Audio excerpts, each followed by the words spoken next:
Today we have coverage of Duck Derby, the first female athletic director, cross country, and a spooky campfire story, all coming up on MOB.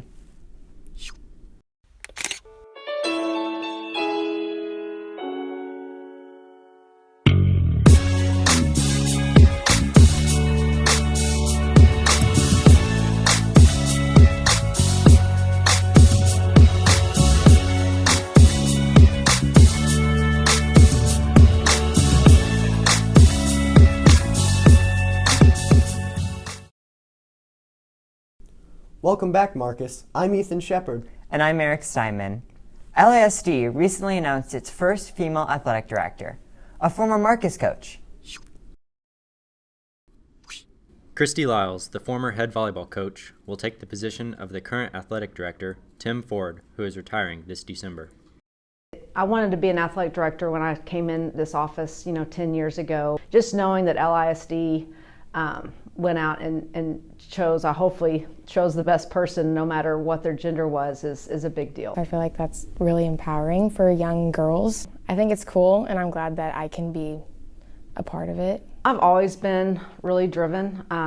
As a coach, I was at Marcus for 10 years, and I just feel like as a person, I've always, wanted to do the best I could do in anything that I did. When she was a coach here, she brought a lot of energy, not just to the volleyball program, but just to athletics in general. I think she's going to be fantastic. Lyles oversees 350 coaches. I feel like I have a good rapport with all of them, so I feel like the transition will be smooth. I think for the most part, I think everybody is excited about, me getting this position and knowing our coaches and know how hard they work and what they go through. I think that helps ease everybody's, mind on that. Lyles is hoping to start a wall of honor to induct previous coaches and athletes for their service to LASD.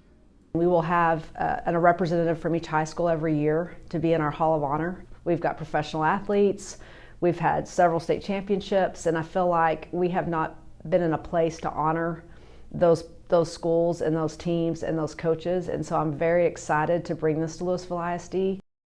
Reporting for MOB, this is Luke Andrews and Reese Rome. Lyles will start her new position this coming January. Have you ever been to the Riverwalk? I have. I go there with my friends all the time. Really? I've never been. It's really pretty. You should check it out. I'll have to go sometime. Well, that's where the Cross Timber Rotary Club had their fundraiser this year, with a few fun floating additions. If you're strolling down Flower Mound's Riverwalk, you can often see ducks in the water, but you never see the yellow plastic ones, especially ones of this size. It was fun just seeing everyone, kind of like all the families there. Like everyone was just looked like they were having a really good time and stuff, spending time with one another. In the recent Duck Derby hosted by the Cross Timbers Rotary Club, they released 30,000 small plastic ducks to float in a race. Each one of them had a chance to win a raffle, up to $2,500, while the leader stood proudly watching over the flock. There was like a bunch of different stands set up and different people selling, they were the sponsors.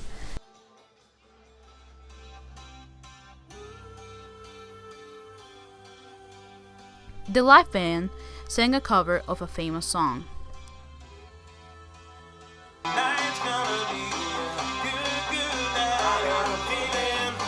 Not only were there business stands, but also games to keep the families entertained. This was Michelle Galvez reporting for MOB. The fundraising event collected around $120,000. Whoa, that's a lot of money. Well, now it's time for sports. Marcus played their crosstown rival, Flower Mound, in the annual Mound Showdown. The Marauders hosted the Jags for the Mound Showdown this year after winning 2 straight years. Flower Mound put points up early, putting the Marauders in a 10-0 hole. But just before halftime, the Marauders scored, making it 10-7. The Marauders took a lead, but not much changed in the tightly contested match, as Flower Mound ended up victorious 17-14. Reporting for MOB, this is Reese Rome. Night. Marcus's next game is against Plano West on October 15th. Hunter and Neil caught up with the cross-country team recently to hear about this year's focus and more.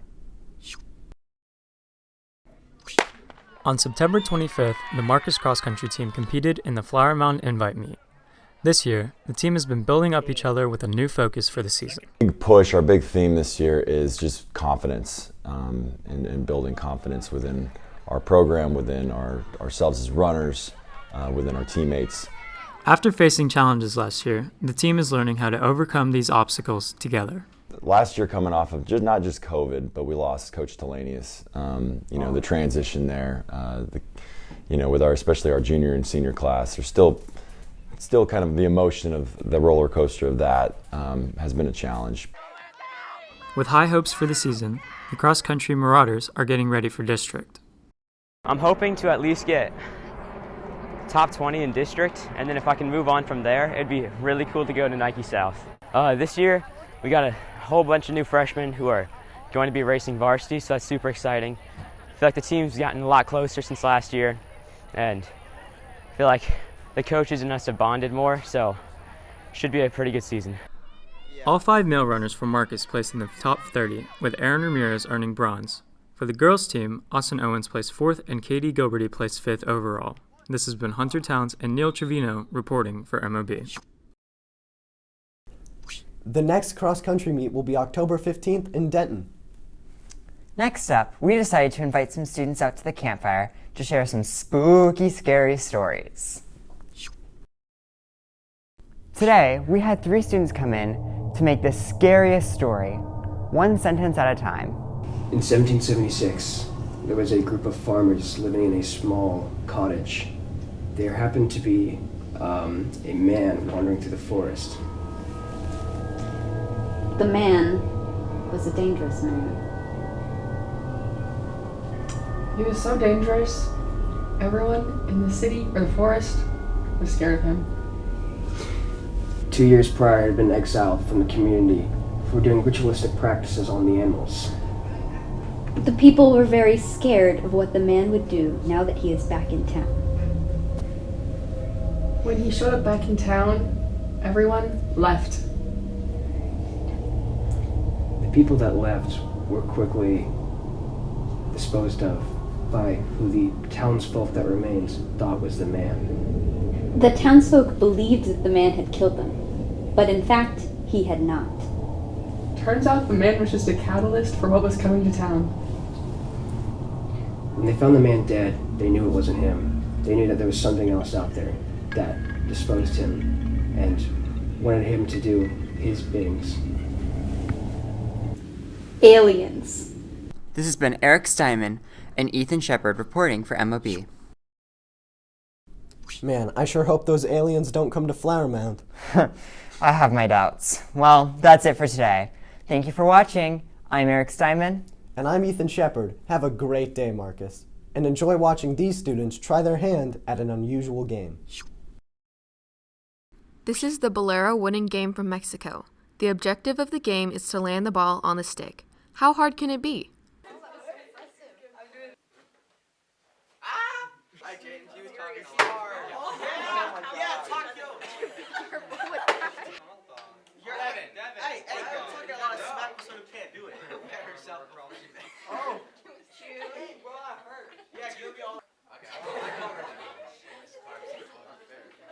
Wow! Yeah, boys. I'm the best. I need a shot. Oh, that's cheating. I swear to God, if he gets this. Oh!